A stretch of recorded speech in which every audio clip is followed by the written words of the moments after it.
Greetings. Welcome to another broadcast of I Have a Testimony. I'm your host, Brother Willie Muhammad. God came to us to seek and to save that which was lost. He raised a man from among us. He, the Honorable Elijah Muhammad, laid the foundation. What I'm doing is something that comes from him through me, and the thing that he uses in me to do the work is my faith in him and the word that he taught. To produce men and women who wanted to clean up their life and build an independent nation for the glory of God. Thank each of you all for joining us for part 2 of our interview with Sister Medina Muhammad, who's the daughter of Sister Bernstein Sharif Muhammad, who served as the only secretary to Master Farad Muhammad, and Brother John Muhammad, who's the biological brother of the Most Honorable Elijah Muhammad. Sister Medina shared with us some of the challenges that our early Muslim community had to face. And she's also joined for this session of this interview with her brother, Brother Nur. But before we get to that, we're going to show some of a clip from Brother Carlos talking about some of the difficulty that the early Muslim community faced when trying to educate our own children. Now, Muhammad University of Islam was the grounds on which we entered into our first fight. Our first battle with law enforcement was not over the sales of a newspaper or selling bean pies or any of that.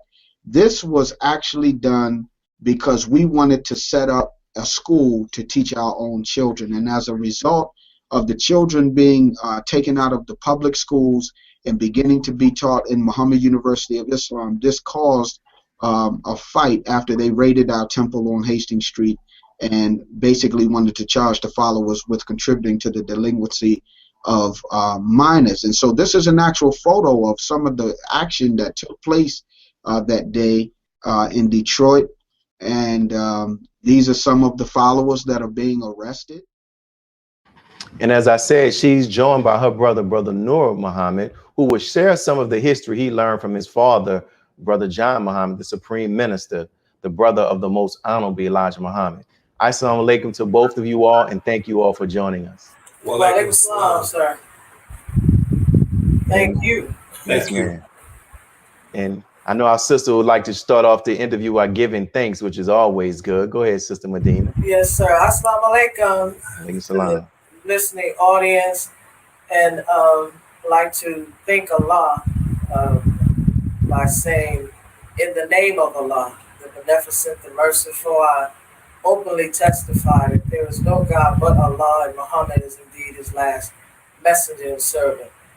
I want to also thank Minister Farrakhan for bringing back to the minds of the people the Most Honorable Elijah Muhammad and Master Farad Muhammad.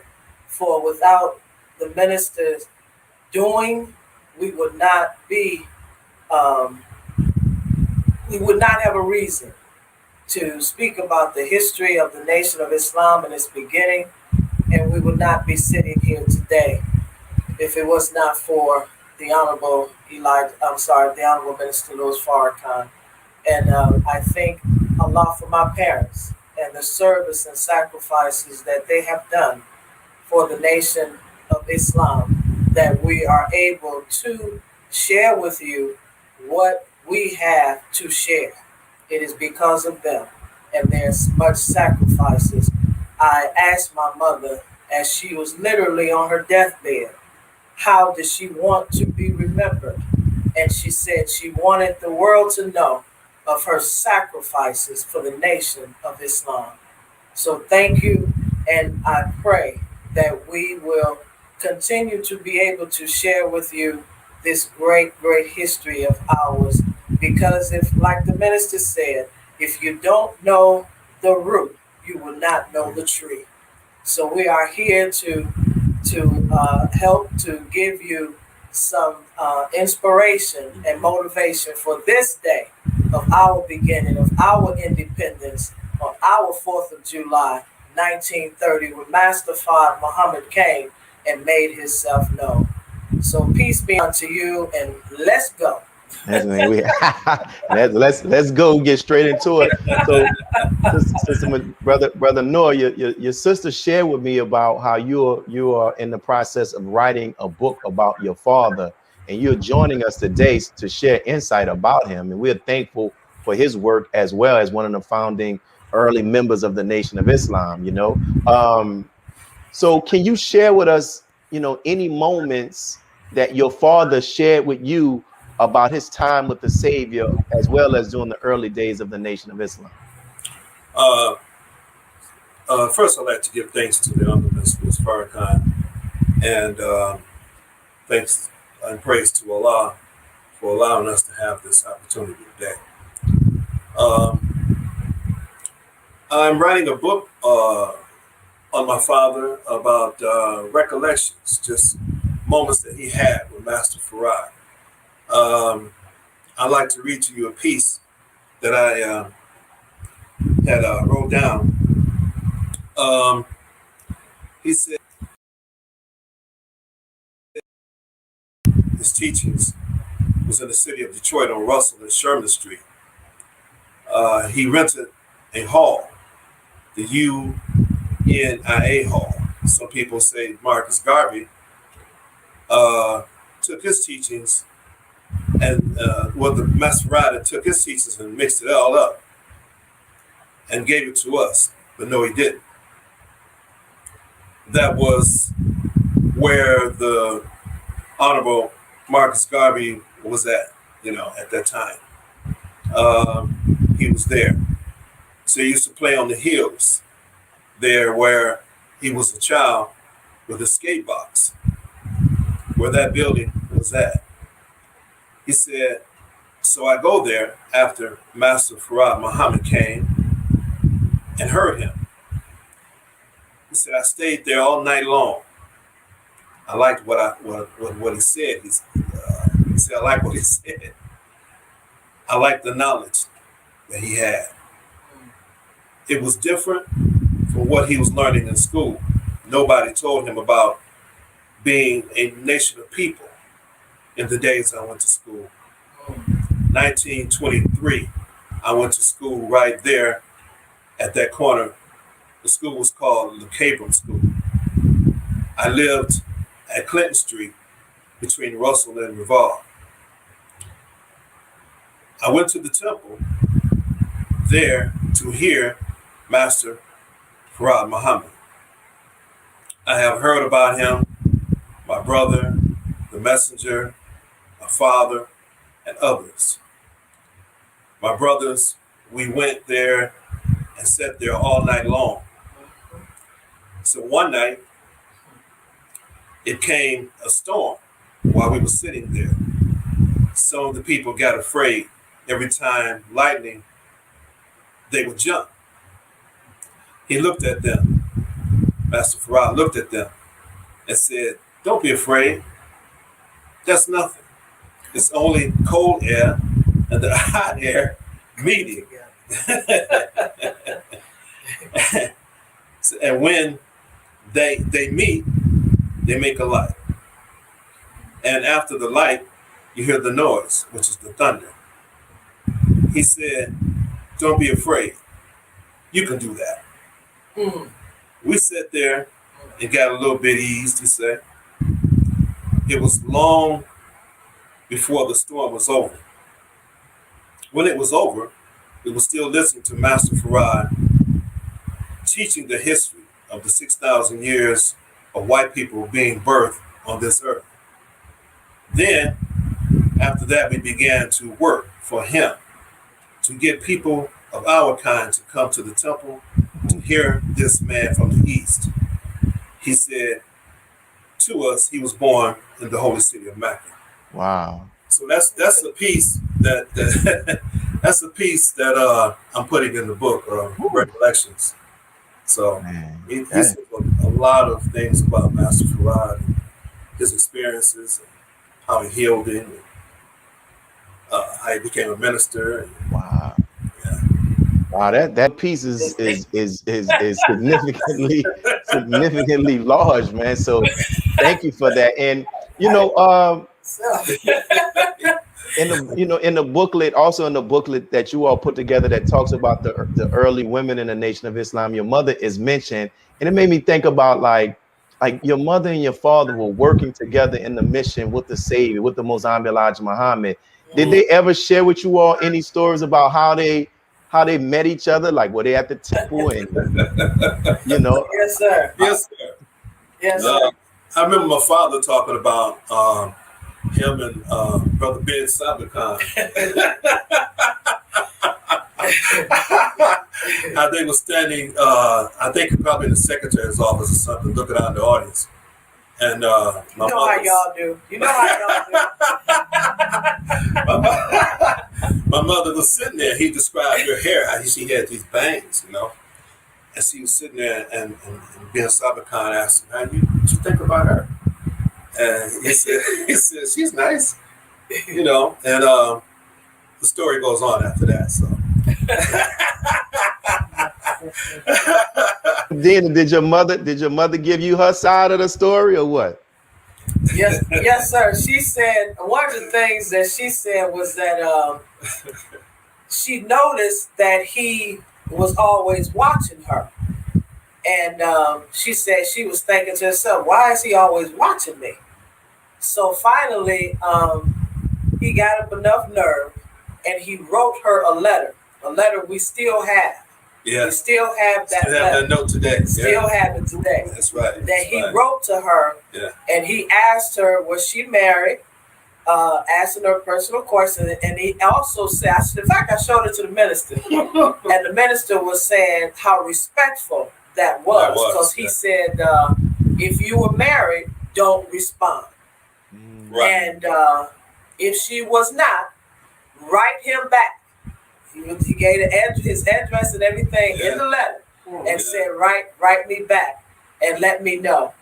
And so my mother she responded back, and she hadn't seen him. She was saying that she was thinking to herself, "Oh, I haven't seen him. So she was liking him too, and she was looking for him, but playing hard to get. So she was looking for him, and she said, "Oh," and then when she finally saw him, she said, "Oh, there he is," to herself. Yeah. Very excited. So "Oh, there he is," and so we're here now.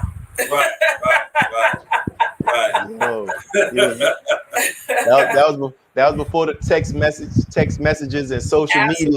He hit it off with that letter. So look, we're coming up on our first break already, but when we come back, I want to talk to you more about, because you mentioned it to both of you all, about the sacrifices of your parents, whatever you all can share about that. But that story right there, y'all done we early in the interview, y'all done already dropped 2 jewels. My goodness. Okay, yes, sir. Yes, sir. For these public announcements from our sponsors, and we'll be right back.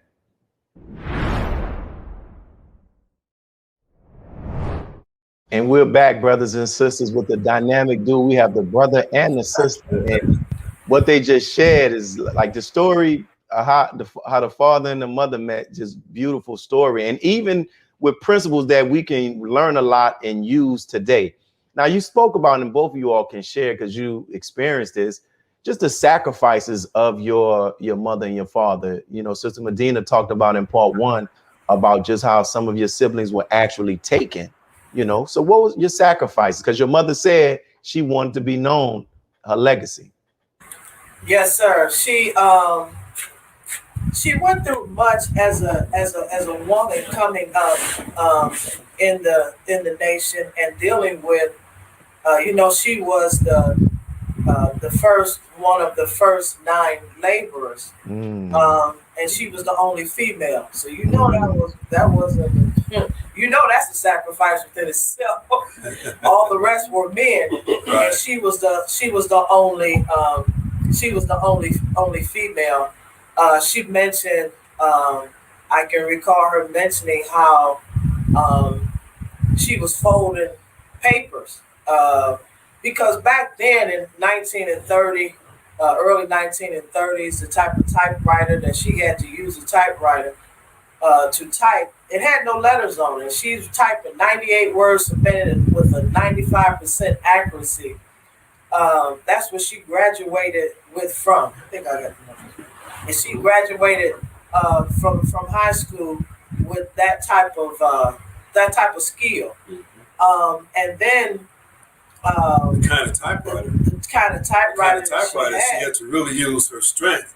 Yeah, to push those buttons down. So said the keys were real hard. Really hard. They were real hard. Real hard. So and then there was no copier. There was no copier. No copier. Yeah. The best she could have is a little carbon piece between two pages. And carbons were way out. She got to get new ones. Right. And so then she had to cut if she wanted maybe two things that she's trying to type. It's on the same page, so she's trying to do two, cut that in half, and so she didn't do that properly. So it was a little raggedy on the end, and which is spoken about in the book, how Master Farad handled her with that, and he asked her, he asked the brothers because she was making copies for them, and he asked the brothers, "Do you all want a copy of this? It looked like the dogs were chewed on." Right. And of course, she said, of course, they're going to say no. And so he said, well, they don't want one, and you keep this. This for you.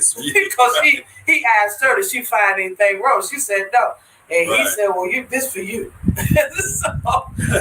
So being, just being, I hate to say the word treated, but not in a negative sense, but handled in that type of way was very, very hard. That's a sacrifice to, like I said, keep in mind, that's a 17-year-old that we're talking about that has experienced, had endured that type of behavior.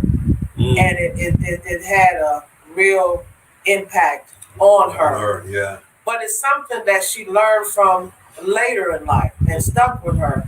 One of her positions that she did was she was the one that many believers came to that had to recite. They had to recite in order to get their X.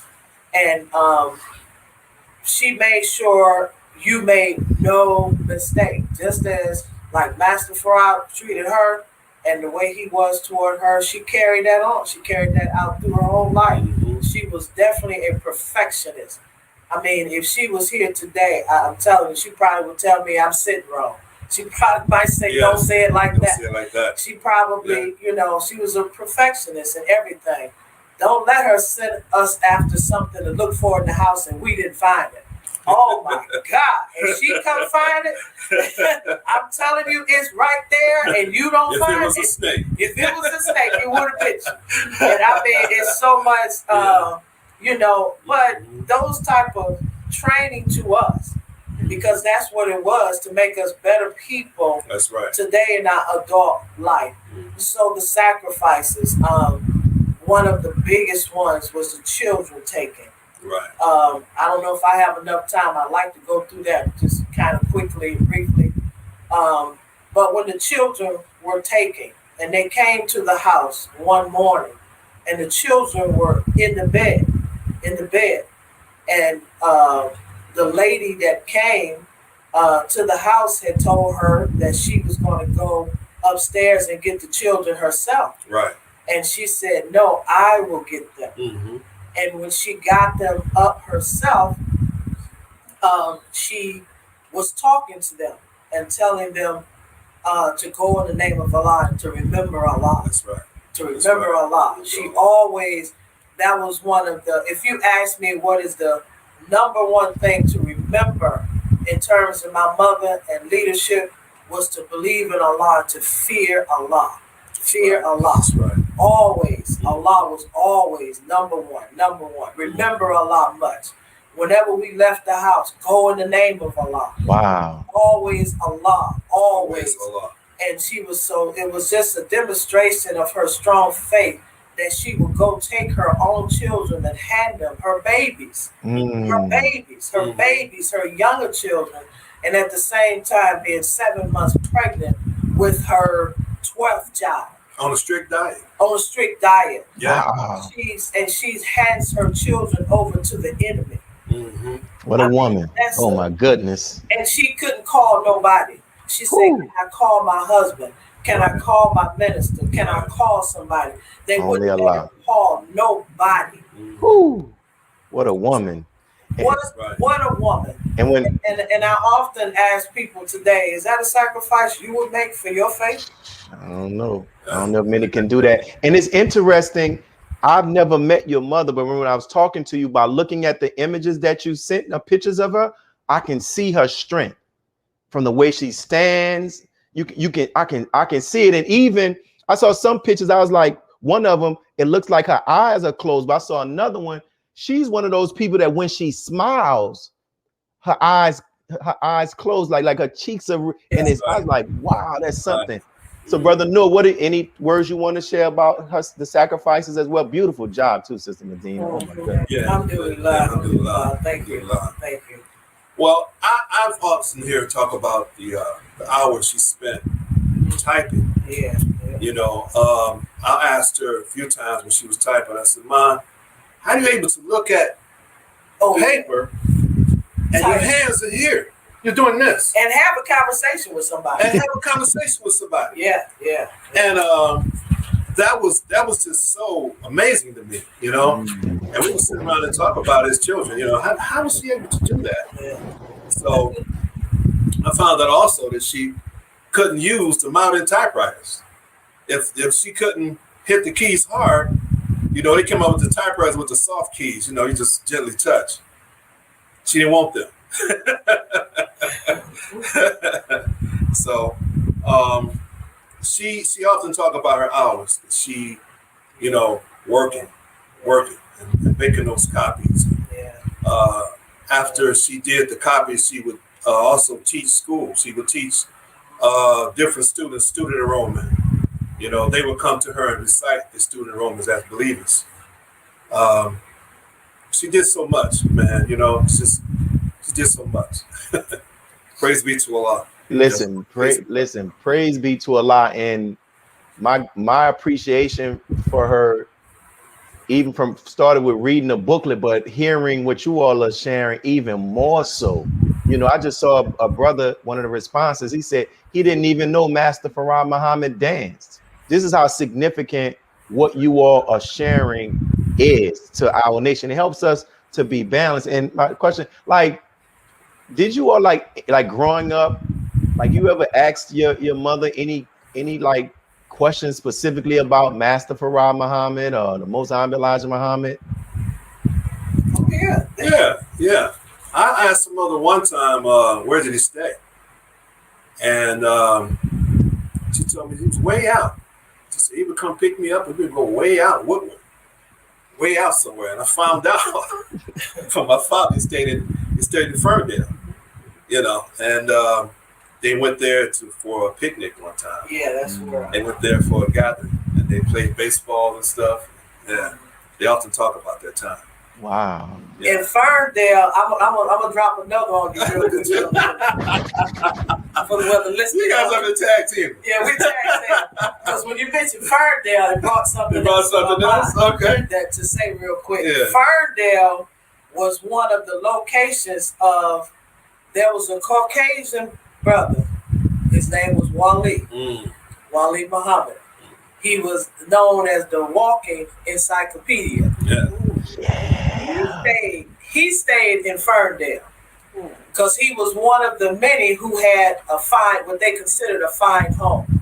Right. And if you know anything about the Detroit area, Ferndale is a suburb where it is nice. I guess it still is. Well, it is. It's pretty mixed. Yeah, it's pretty mixed nice. So it's very nice area. It's across 8 Mile. 8 Mile divides the suburban areas. Like these are like neighboring suburbs to Detroit. So I don't know if you ever hear about Detroit. 8 Mile. 8 Mile is that area. So Ferndale was on the other side of 8 Mile. And I heard my father say one time that his brother Johnny used to go out there and hunt. And I'm like, at 8 Mile? Right. So, because I'm thinking stores and all of this. Right, we see. And, so that goes to show what type of neighborhood that was back then. If Master Farad stayed in Ferndale, That was a very secluded area. And so that was one of the houses where they partied at. Right. They went there. Yeah. And it's interesting, sister. I forgot about that because I remember reading this, and then when you said it, it brought it back up. You did mention, it is mentioned in, I believe, the Pathway of Islam, that the Caucasian guy. Right. Yeah. He was a Caucasian. Blue-eyed Caucasian. Yeah. And his name was Willie Muhammad. Willie He was Muhammad. one of the good helpers to Master Fard in well, I'm saying too much. Yeah, let me Save that for the book and the documentary. I'm saying too much. I'm saying we're gonna leave it right there. We're gonna leave it right there. Hey, I'm with, because if for those people who are watching, get the book Pathway of Islam, you'll learn a little bit more right into this. But and the upcoming books. Right, and the upcoming books. And the upcoming books too. Yeah, wow, that is beautiful, man. That is amazing. And just that history, you know, because with the sister, I read it in Brother Wakil Allah's book when they went to court. I think her name was Sally Allah. It was a young girl. Right, yes, sir. Yes, sir. Sally Allah. Wow. Yes, sir. She was one of the teachers. Well, there I go again. I think the pictures on the front of the we have it. Sally, it is on the front of. Yeah. Look at that book there. No, Sally Allah might be on the front of that. I think she's on the front of that. The one with all the. We have a young picture of her, as a matter of fact. No, not it's another set. All the. I might have put it in that. Yeah, we'll get it. So is in one of the pictures? You see a brown envelope over there? Is it the one with all of the sisters, like right? One with all the sisters in their uniforms, right? No, she's not. She's not on here. She's not on here. She's not on. Wow. Yes. And even think about this, like what Sister Medina shared and what you all have in the book about the early women. You know, the enemy is trying to make us rivals of one another between the blacks and the browns, the Hispanics. Yeah. And here, like when you said it, how Mexicans, they're known for dealing with beans, and it was a sister of that ancestry, of that ethnicity, that helped produce the bean pie. That not help. That did the bean pie. Created the bean. She created the bean pie. And from there, of course, it has changed. You know. Yeah. That's where the idea came from our sister. So, y'all listen. I'm telling you, even is a lot, y'all. Listen, what y'all sharing is so many jewels. I can imagine when people who hit is like, wow. But it helps us to understand our nation. So we coming up on our first break, and we'll be back with our dynamic duo, Lord have mercy, and to continue this great interview. Stay tuned for our public sponsors. And we are back with our guests, and I so hope, inshallah, that we have the opportunity to return to having an in-person Savior's Day to witness and engage in more of the historical archives. But thank you all. Now, and this is a question I'm glad that I had the opportunity to have you all, because I would always see this picture. And in fact, I thought it was the Honorable Minister Louis Farrakhan visiting one of these musicians that he looked up to, until I found out, no, that's the Most Honorable Elijah Muhammad's brother, right? So can you all share with us, I don't know if you all were there, just whatever you know about this meeting and just this picture. Okay, yes, sir. Earlier that day, and yes, sir, we were there. It was a house full, actually. Right, full, actually, yeah. We were there. Earlier that day, the minister came. In fact, he was in Detroit for about a week, and he was traveling to different places, speaking, a couple of churches. He went even into the Dearborn area and spoke to the Muslims. He spoke that night. Yeah. Yes, that's right. He spoke that night.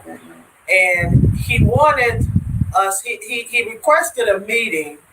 This was in October of 2002. Mm-hmm. And he requested a meeting with as many of the Muhammad family in Detroit that he could get. Right. My brother, who we just mentioned, is not living anymore. He's returned to Allah. May Allah be pleased with my brother Fard Muhammad. Yes. And the minister's son Joshua helped to coordinate everything. Right. And so we had a meeting at the hotel with the minister. We sat down probably about 3 or 4 hours. And the minister said he wanted to see my father. He said, I want to see Dad. And so he was able to come to the house and visit with my father. So when my father came and to sit down, the minister asked him where was his favorite seat in the house. And he said, in my room. And so he was serious. And he was serious because that was where he was at. A lot of times was in his room. He was in his room. And so so my dad sat down on the couch, and the minister said, I'm going to sit right here. So he took the floor. Right. And he said, so they had a beautiful conversation between the two of them. And it was good to see because, like I said, the minister really wanted to see him. And my father had expressed that he had went to Chicago recently, and he was looking for him at the Salam restaurant. And he had said that, so the conversation, the way that picture looked, it's just that it looks like there was nobody else there. Right. They were so engaging to each other, and they both shed tears, with the words that they were speaking to each other. That was a beautiful moment. And he said, he told my father, well, he said, no, Dad, you sit on the couch, I will sit on the floor.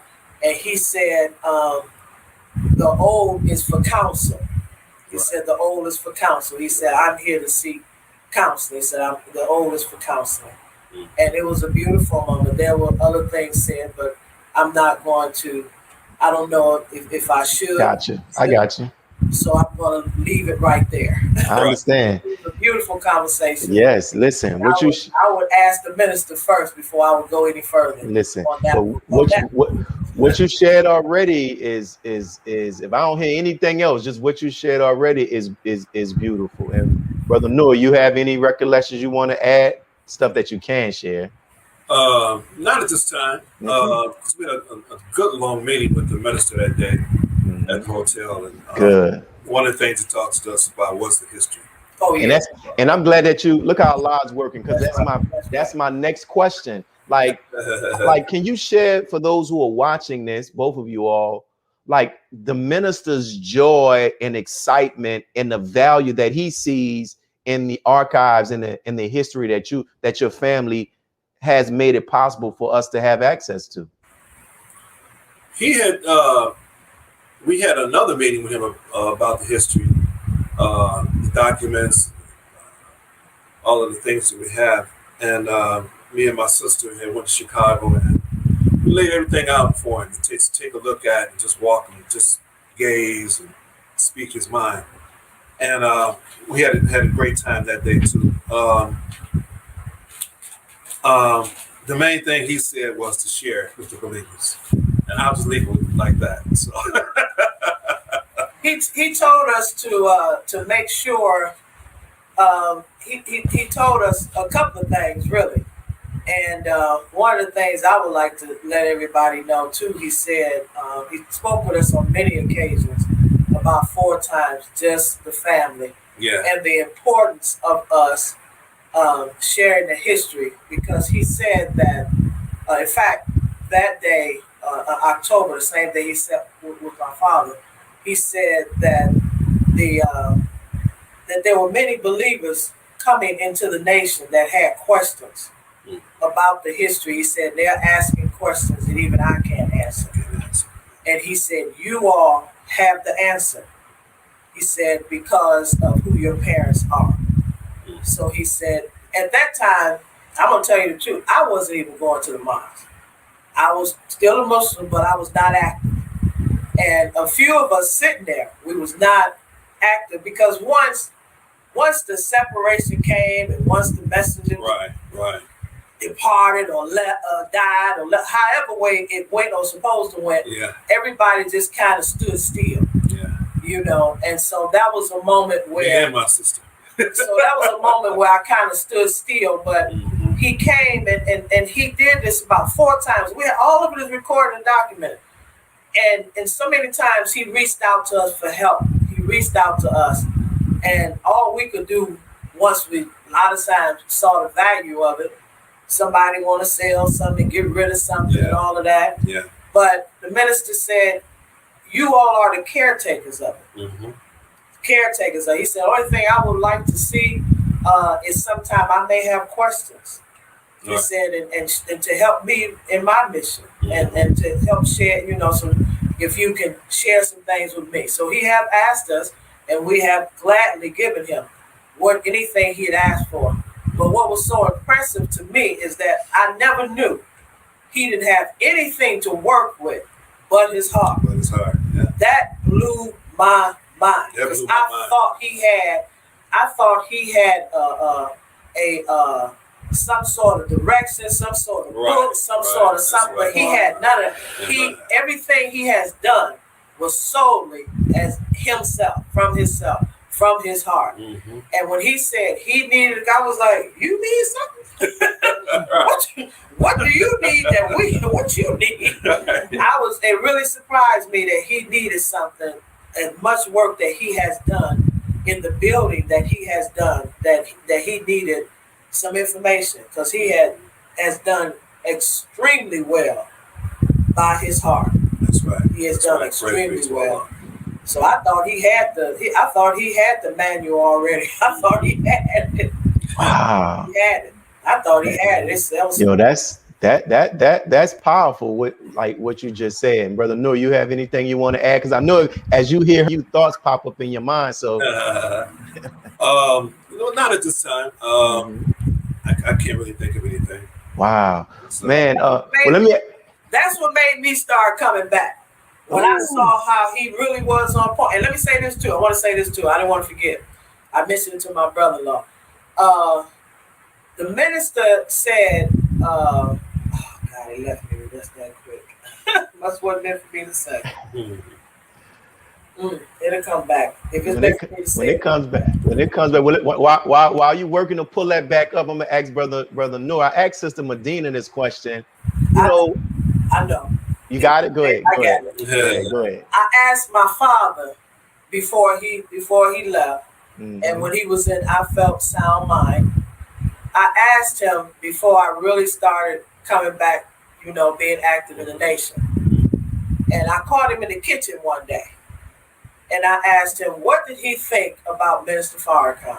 And he said, these is exact words. He said, he is the onlyest person I see that's teaching the teachings of my brother. Wow. That was enough for me.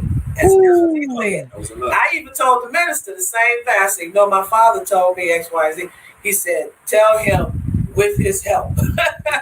Wow. Yeah, that's what he said. He said he's the onlyest one I see that's carrying on the teachings of my brother. Praise be to Allah. And listen, I'm telling you, I know there's so much you all want to share, but you can't because you're with the books. But what you all are sharing is a lot. Listen to me. What you all are sharing is a lot. So listen, I'm telling you, don't walk away thinking like, man, we should know what you all are sharing is a lot, and is what Allah wants to be shared. And before we go into this break, I'm gonna ask you, Brother Nur, because I asked her. We got 4 minutes to the break. Like, when you have those moments, like, wow, my mother and my father were with the Savior, and I'm their son, and my sister. You know what I'm saying? Like, what are those moments like for you? Oh man, amazing. Sometimes it brings me to tears. Yeah. Because I'm thinking about my mother. I'm thinking about the person who helped me when I was sick, So it brings me to tears at times. But I'm very honored and respectful for what the work that left me did. The work that left behind is just awesome. I'm not talking about myself. I'm talking about my parents. None of this is me. This is all them. Right. Their dedication, their courage. I don't even know if I would have had the courage to do some of the things that they did. How dedicated am I to what I believe in, or what I feel about anything, really. But I really learned that as I got older. As a child, I was hearing the stories. You know, I was hearing, make sure when you cook your food, put turmeric in it. You know, Right. I was hearing those kind of things. You know, Master Farrakhan said this and that. Then some of the times when her and my father would sit there before they met each other, they would have conversations about what Master Farrakhan said. You know, they were at the same meeting, but they didn't know each other. So those things was amazing. And, you know, just sit back and think of that. You know, and today we'd be an honor because of work. Because of them. Yeah, you know. Listen, and the fact that I know they'll be so proud to see that you all through the booklets, through the interviews, through the exhibit, helping to continue the work and the history of what they sacrificed and gave their lives. And y'all got me. I don't have any tissue or anything. I got my eyes watering and all of that. I don't want to wipe it with my suit. Then he got my eyes watering. So look, we coming up to our next break, and then we're gonna be back, man, with this very heartwarming and heartfelt and beautiful interview by our brother and our sister. So thank you all for tuning in. Let's check out our public sponsors.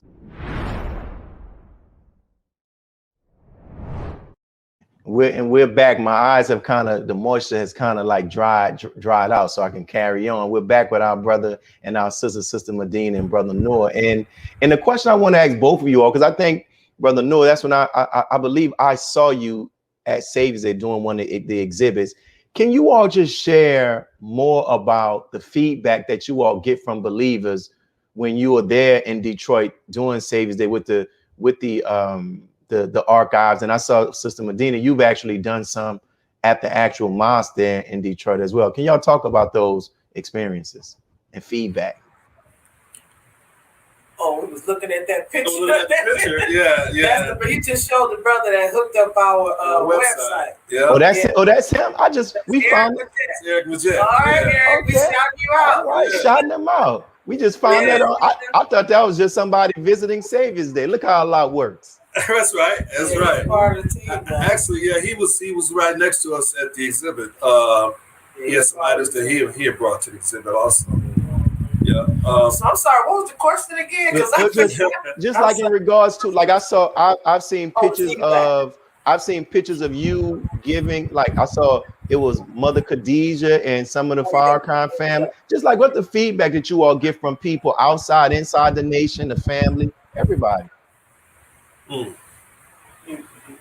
ahead. The feedback, actually, brother Willie, is what gives me the motivation to move forward.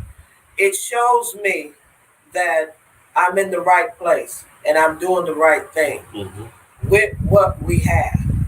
The feedback is heartwarming. I've seen people, and I mean I've seen men, read the handwritings of Master Farrakhan, looking at the pen that he actually used, the handkerchief that he had given to my mother, the gifts that he had given to my mother, and I've seen the response of people, and I'm like, wow. And I'm talking, and I'm looking at the people, and the same thing happened with the minister. We sit down with the minister, and I'm just talking, and he said, wait, hold it.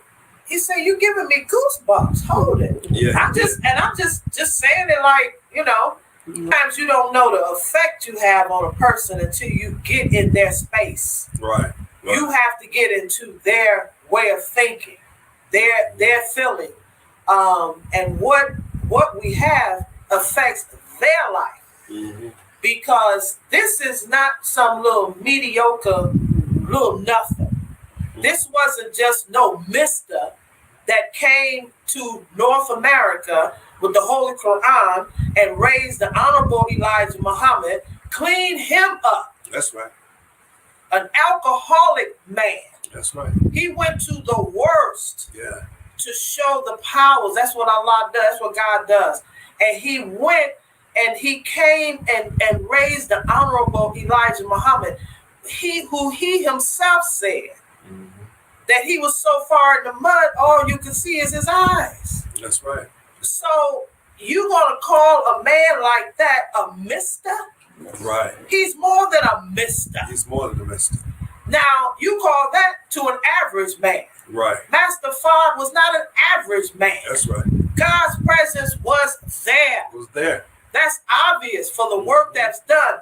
Give him what he is due. That's right. He mastered. That's right. Mastered. People go to college to get a master's degree. They want to be recognized That's right. for that master's degree. That's work. Although they can't compare to the Master Fard Muhammad. That's right. He's more than a man. That's right. He's more than a master. That's right. That's right. He's more than a master. His work still lives today. Look at the people today. So when we in the exhibit and I see a Chinese and I see a European, I see people who are Caucasian and they say Assalamu alaikum. That's right. And they are Muslim. And they are Muslim under Minister Louis Farrakhan in the Nation of Islam today. I say, wow. That's right. That's and right. then they look at me and they say, and this is your mother, and this was your father. And they say, well, how do you feel? Can I take a picture? And I'm saying, who am I? Who am I? Who am I? Right. But I am the closest they can get to what they really feel and who they really feel, what they feel about. That's right. So it's so overwhelming for me sometimes, and I'm chilled, get chills through me. Oh my God. I share tears because it's like, oh my God, look at what I'm doing that's touching the hearts of people and changing people's lives today. So I'm like, it's overwhelming sometimes, and it wows me. Wow as W-O-W, not W-I-L-D. That's but wow. Wow. Go ahead. And my mother and father was a part of this. Wow. That's right. Building this foundation for us to be able to walk in a building today and believe freely. That's to have an education, educate our children today freely. And don't have to worry about none of that. I say, wow. Wow. So what am I supposed to do with all of this? Am I supposed to just sit and let it grow dust? Am I supposed to sit and do nothing with this? When there are people who every day, put it in a vault, when there's people every day who is starving for this type of knowledge that we can share, that we can help. Right. This is helping Minister Farrakhan. This is helping my mother and father. This is helping you and giving you material that you can use and say, brother, this was taught in the ministries class under the Honorable Elijah Muhammad in the early 30s. Can this help you today? Yes, indeed. Ooh, Lord, that was. This is what we are about. This is our responsibility.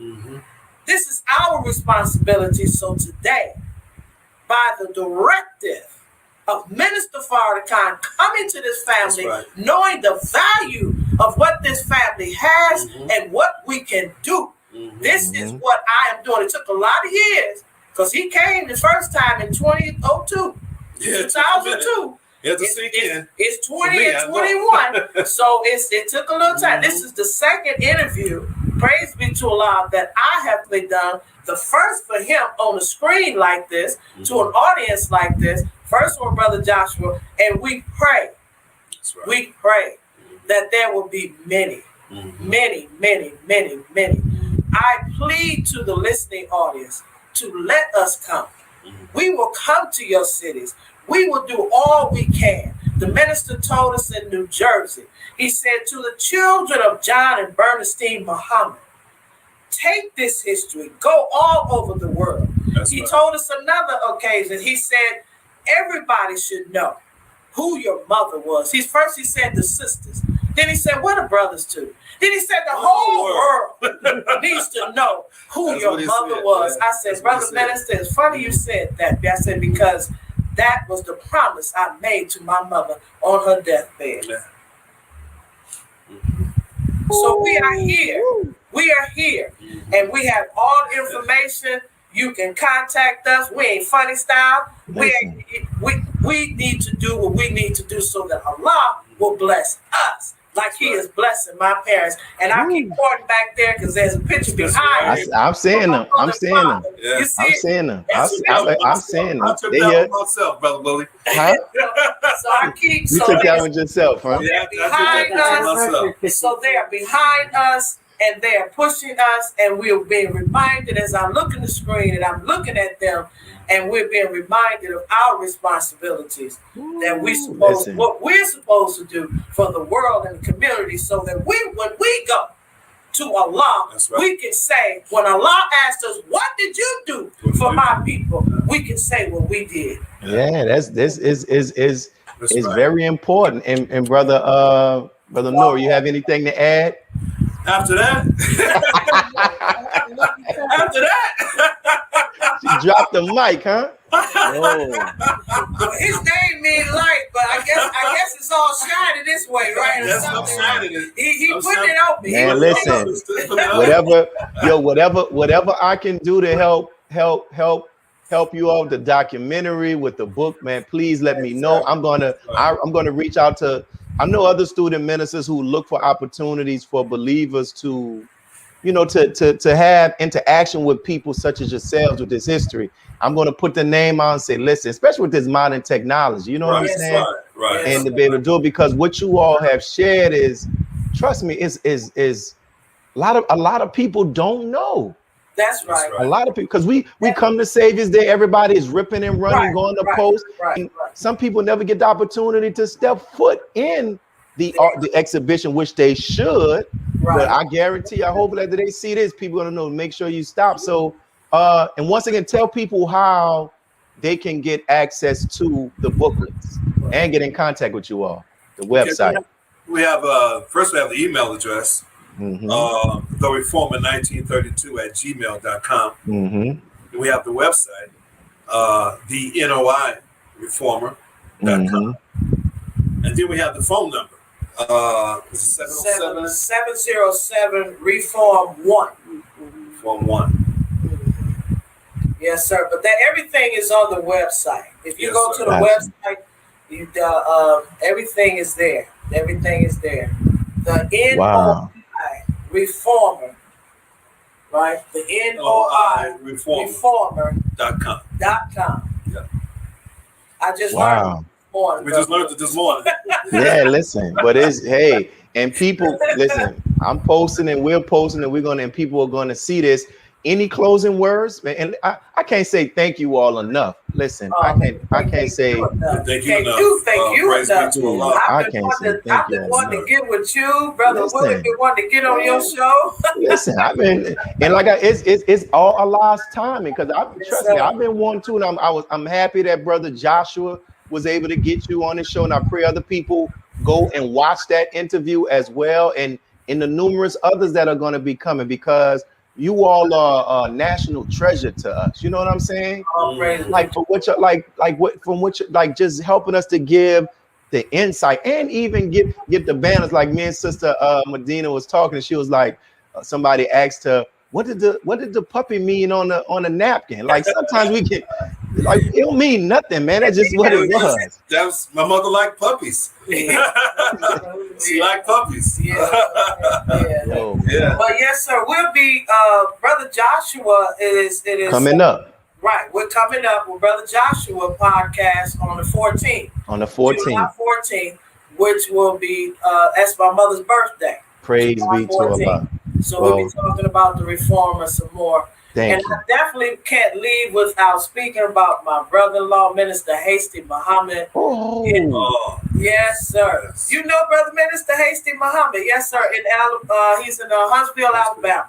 Dang. Just turned 92 years old. Oh, we got to get somebody to interview him. Yes, and look, sir. Yes, producers sir. let me know it's time to close. He's 92. Huntsville, Alabama. I'm about to start making some phone calls and somebody Yes, just sir. get a Please. recorder and just ask him questions. And we have to get that history. Yes, sir. Thank you all, brothers and sisters. I love you all. Can't wait to see you all again. Yes, May Allah continue to bless. And thank you. Thank you. Thank you. Thank you. Assalamu alaikum. Walaikum salam. And for those who are tuning in, thank you all for tuning in. Make sure you check out part 1 and you're checking out part 2. And make sure you see Brother Joshua's interview with them on July the 14th. That's with the People's Podcast. This is your brother, Willie Muhammad. Make sure you subscribe to NNV. Check it out. Thank you. Peace. God came to us to seek and to save that which was lost. He raised a man from among us. He, the Honorable Elijah Muhammad, laid the foundation. What I'm doing is something that comes from him through me, and the thing that he uses in me to do the work is my faith in him and the word that he taught. To produce men and women who wanted to clean up their life and build an independent nation for the glory of God. Be a part of the force that powers truth in journalism. Your support helps to combat false media. Cash App NNV News.